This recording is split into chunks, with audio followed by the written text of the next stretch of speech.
Welcome back, my fellow fans of pop psychology. Welcome back to part 3 of the beginner's guide to the Myers-Briggs personality.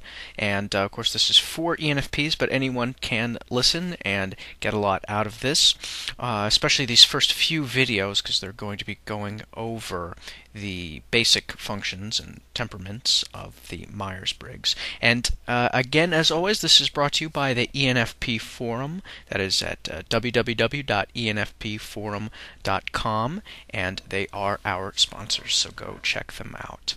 Now, today we're going to be talking about order.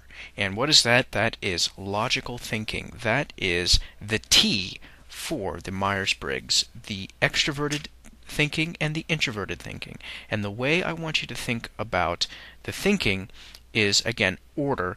And the extroverted order, introverted order, what's the difference between the two is, do you project and feel more comfortable and at ease projecting order into the world, or do you feel more comfortable projecting order into your mind or in your mind with ideas?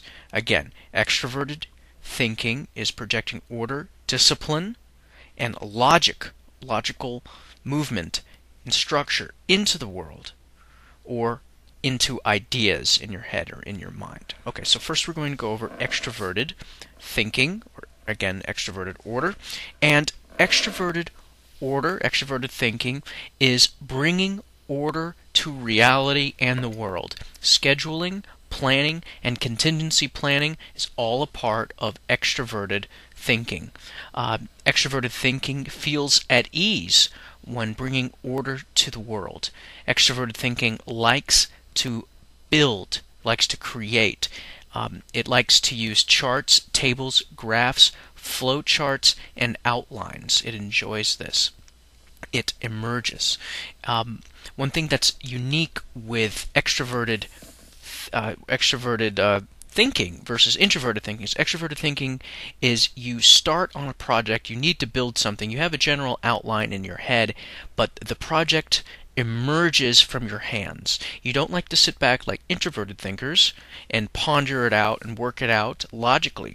You make it emerge. You bring it out of yourself. So starting a project when you're an extroverted thinker is important, because once you start, it comes to fruition. Extroverted thinking likes structure and it is goal-oriented. When becoming developed, the extroverted thinker seeks to organize and marshal people to get things done. So as you get more mature, you'll be able to work with people.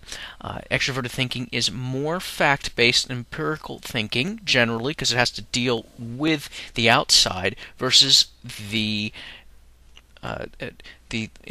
internal thinker, again, the introverted thinker. So you're going to see a little more bias towards what works and utility and facts versus the introverted thinker, who's going to be a little more concerned with theory than practice.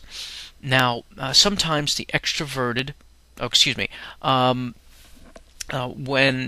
sometimes the extroverted thinker will seek others to help organize their thoughts, again, because they're a little more emergent. Extroverted thinkers also easily understand logic and the logic of others.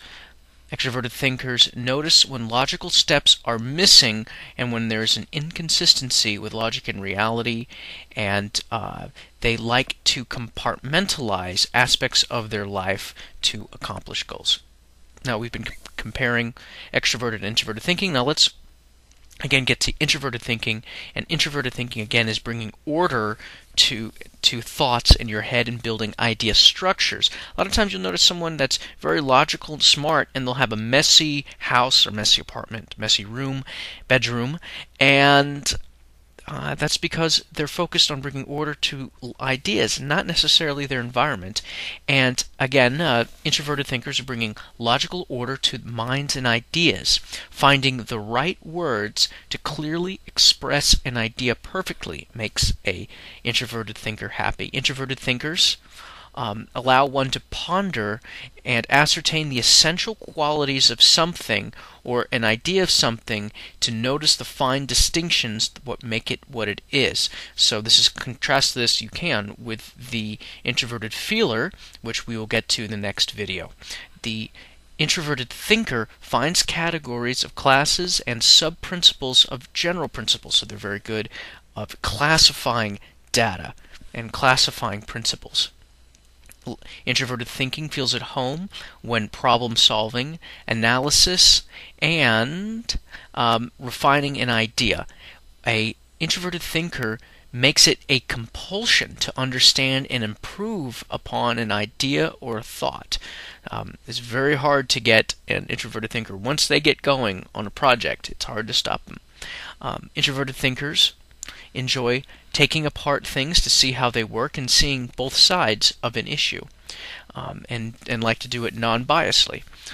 Introverted thinkers enjoy finding details in ideas or processes and understanding their ramifications in the system itself. The introverted thinker loves finding, now this is key, this brings Zen to an introverted thinker, loves finding the focus point in a system where the maximum effect can be held and can be done with minimum energy. They can logically see inconsistencies in models and statements and enjoy using highly functional models, and the more detailed the better, because it gives them something to play with.